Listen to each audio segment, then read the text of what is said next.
Salam sejahtera, terima kasih karena bersama dengan saya di Nazilin Unity Channel. Secara pribadi saya terkejut apabila ada ajakan memboikot himpunan Bebaskan Palestin yang diadakan di Stadium Aziata semalam. Sangat mengejutkan bagaimana mereka sanggup mengajak orang ramai memboikot himpunan tersebut. Walhal himpunan itu ialah himpunan yang mana memperjuangkan nasib rakyat Palestin. Dan yang lebih malang lagi, ianya turut dianggotai ataupun disertai oleh geng-geng pembangkang, termasuk Wan Ahmad Faisal. Beliau seakan-akan menganggap himpunan tersebut tidaklah benar, hanya benar apabila pembangkang yang buat. Menurut Norman Rizwan, bersatu dan pas macam budak-budak. Hasut orang boikot himpunan Palestin. Pemuda bersatu dan pas berjuang untuk Palestin atau PAS. Hasut boikot himpunan Palestin macam budak-budak. Wan Faisal dan Ahmad Fadli Sari menyeru boikot Perhimpunan Solidariti Palestin. Mengejutkan kita sebagai umat Islam, katanya. Nampak tidak profesional, tidak islamik dan malah seperti budak sekolah. Ingatkan cukup sekadar permusuhan politik, tetapi demi Islam kita boleh bersatu. Namun ia tidak berlaku dan bukan sahaja tidak mengajak orang ramai menghadiri, lebih teruk dari itu, mengajak umat Islam memboikot. Busuk dan jahat hati mereka. Pandangan pribadi jelas, mereka ini bukan berjuang untuk Palestin, tetapi tunjuk terpaling Palestin hanya untuk political mileage. Inilah yang dinamakan penunggang agama habis, rosak pemikiran bangsa Melayu.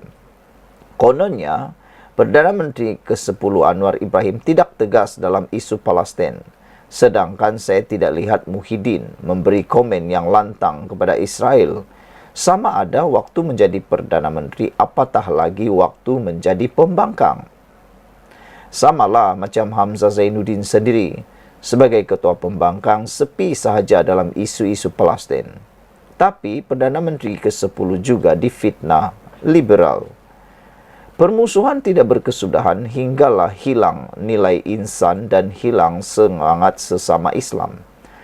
Tragedi berlaku di Terengganu 30 tahun dahulu muncul kembali. Tidak boleh solat Imam UMNO, tak makan sembelihan UMNO dan bermacam-macam lagi. Kini bila mereka perlahan-lahan pengaruh melebar, kita sudah nampak bahawa negara ini akan menuju kepada pemerintahan Khawarij. Saya tidak dapat bayangkan bagaimana parti itu mengetuai kerajaan nanti.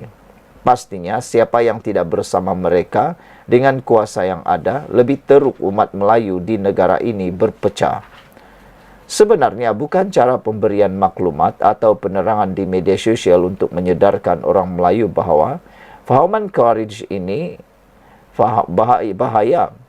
Fahaman Khawarij ini ada formulanya. Mungkin Anda ingat dengan menguasai medsos, sama ada di Facebook dan TikTok, kerajaan akan menguasai bangsa Melayu. Jelas ia satu kesilapan yang sangat besar. Nak pulihkan manusia yang sudah terhayal dengan candu agama, bukan menerusi perang di media sosial. Ia seperti manusia yang sudah dirasuk, mana boleh marah-marah sahaja. Kena ruqyah baru dia sedar. Samalah dengan mereka yang sudah terhasut dalam kalangan pengundi atas pagar. Mereka ini terhasut hingga perasaan benci kepada bangsa-bangsa lain semakin menebal. Yang kita tulis atau penerangan di TikTok sekadar untuk ilmu atau penerangan kepada pengundi putih, mereka yang tidak berpihak sahaja. Dengan ilmu atau knowledge yang kita dapat, boleh bantu untuk berhadapan dengan sesiapa yang mahu berhujah. Dengan pengetahuan diberikan, boleh bantu dia berikan penerangan kepada kawan, keluarga dan anak-anak. Atau juga sebagai pendinding dari dihasut hingga terasuk. Apapun, kita perlu selamatkan bangsa Melayu ini dari diperbodohkan hingga menjadi ekstremis. Kata penulis ini, yaitu Norman Redzwan. Sekian dulu, jangan lupa tinggalkan komen Anda untuk isu bersatu dan pas macam budak-budak hasut orang boikot himpunan Palestin. Bye. Salam sejahtera, terima kasih karena bersama dengan saya di Nazilin Unity Channel. Selepas beberapa jam, Zahid Hamidi tersasul menyebut hidup Israel. Ini permohonan maaf dan juga pendedahan dan pencerahan daripada Timbalan Perdana Menteri Malaysia Zahid Hamidi. Beliau memohon maaf kerana tersasul menyebut hidup Israel. Timbalan Perdana Menteri Zahid Hamidi hari ini memohon maaf secara tidak sengaja. Selepas secara tidak sengaja melaungkan sokongan untuk Israel semasa himpunan pembebasan Palestin yang diadakan di Axiata Arena, Bukit Jalil, Kuala Lumpur malam tadi. Katanya, kesilapan itu berlaku ketika dia penuh bersemangat menyatakan dukungan terhadap isu perang yang melanda di Timur Tengah. Dalam kegairahan dan rasa penuh semangat tadi, saya memohon maaf atas kekilapan saya dalam berbicara, kata Zahid Hamidi. Namun, hati yang tulus ikhlas ini tetap membara untuk melaungkan bebas Palestin, hidup Palestin dan merdeka Palestin, katanya di Facebook. Malam tadi, Ahmad Zahid Hamidi dalam ucapannya di hadapan kira-kira 10,000 hadirin mau mengatakan bahawa Malaysia terus memberi sokongan kepada Palestin. Namun, dia tersilap dengan menyebut Israel. InsyaAllah, rakyat Malaysia, pelbagai agama dan kaum akan terus memberi dukungan kepada perjuangan rakyat Israel, insyaAllah, katanya. Kesilapan itu disebut dengan jeritan orang ramai ketika mereka cuba membetulkan kesilapan Ahmad Zahid Hamidi dan seorang memberitahu yang dia melakukan typo. Ahmad Zahid juga tersilap menyebut hidup Israel ketika melaungkan selepas itu, ketika mengetuai laungan selepas itu sebelum membetulkannya dengan menyebut hancur Israel dan hidup Palestin. Saudara-saudara sekalian, ada pelbagai reaksi daripada netizen berkaitan dengan kesilapan Zahid Hamidi ini.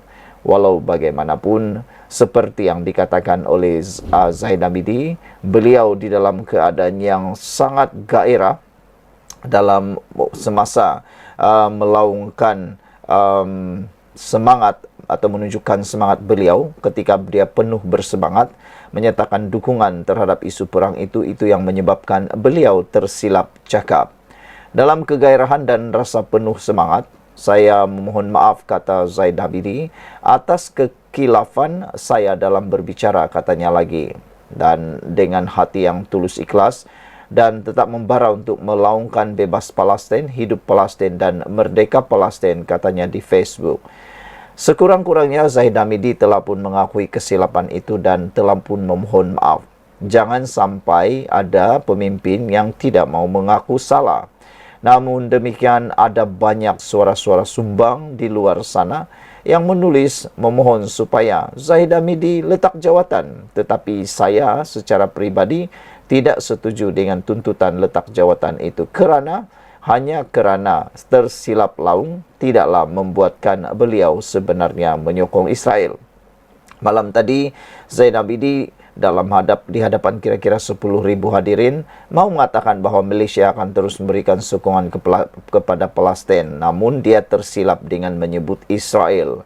Ayat yang menjadi gurauan dan juga kecaman di media sosial ialah apabila Zahid Hamidi menyebut insyaAllah rakyat Malaysia, pelbagai agama dan kaum akan terus memberi dukungan kepada perjuangan rakyat Israel, insyaAllah, katanya. Itulah ucapan dan ayat yang telah menjadi gurauan dan kecaman kepada Zahid Hamidi. Kesilapan itu disambut dengan jeritan orang ramai ketika mereka cuba membetulkan kesilapan Ahmad Zahid Hamidi dan seorang memberitahu yang dia melakukan typo. Sekian untuk kali ini. Jangan lupa tinggalkan komen Anda. Kita jumpa lagi. Salam sejahtera. Terima kasih karena bersama dengan saya di Nazilin Unity Channel. Adun Rembia kini dalam masalah yang besar apabila UMNO telah sah menuntut 100 juta kepada beliau. Namun demikian, ada satu laporan dalam berita harian online menyebut Didakwa dapat duit sertai PAS, ini jawapan Adun Rembia. Saudara-saudara sekalian, sebelum ini, Akmal Saleh telah memberikan amaran kepada Adun Rembia bahawa beliau kini kena terpaksa mengusung Tin Milo untuk meminta bantuan daripada sekutu beliau yang baru, iaitu PAS, untuk dapat membayar RM100 juta yang kini terpaksa ditanggung oleh beliau. Ada netizen kata itu memang balasan yang setimpal untuk Adun Rembia kerana mengkhianati UMNO. Apapun alasannya, mereka tidak boleh terima. Selain daripada itu, alasan Adun Rembia mengatakan bahawa tindakan UMNO tidak memenuhi manifesto dalam pilihan raya baru-baru ini menjadikan beliau mengambil tindakan untuk lompat parti tidak boleh diterima oleh netizen.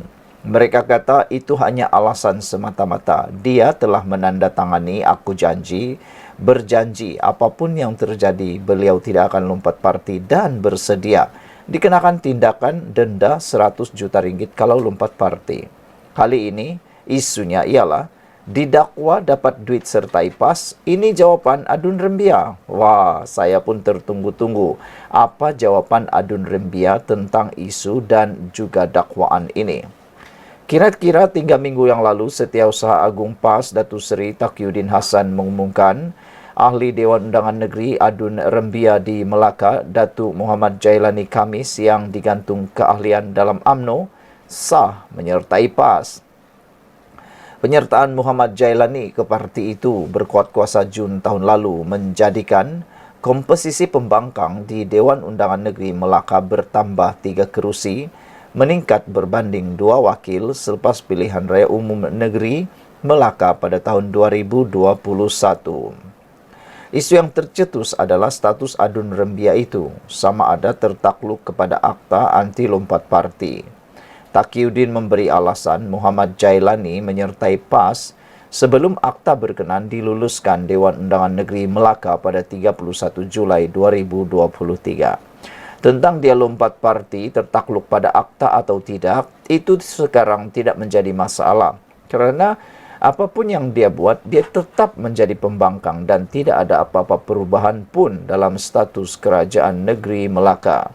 Tetapi Adun Rembia dia tidak akan terlepas langsung dalam denda 100 juta ringgit yang telah beliau setujui dalam tanda tangan aku janji ketika dipilih menjadi calon pilihan raya UMNO baru-baru ini. Muhammad Jailani yang telah menang dalam pilihan raya umum ke-14 atas tiket PKR dan beliau antara 4 Adun Pakatan Harapan melompat menyokong Barisan Nasional bagi mengambil alih pentadbiran negeri pada Mac 2020. Beliau dilaporkan dipecat PKR sebelum menyertai UMNO dan bertanding semula mewakili Barisan Nasional pada PRN 20 November 2021. Adun itu bagaimanapun digantung keahlian UMNO selama 6 tahun selepas syor lembaga disiplin pada September 2023 kerana menyertai aktiviti pembangkang.